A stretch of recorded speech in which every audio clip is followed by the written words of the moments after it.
নাম কি গো তোমার? কেন ঘটকে কয় নাই? কদম।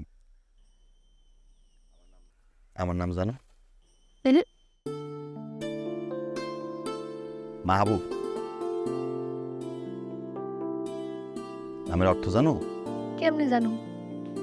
শব্দটা তো আরবি, আমার মাতৃভাষা তো বাংলা। প্রেমিক। নামের অর্থ প্রেমিক।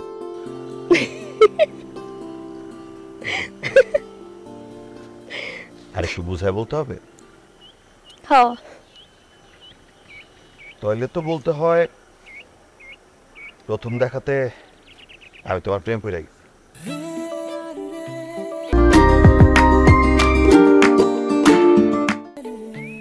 ভাই তাড়াতাড়ি করতে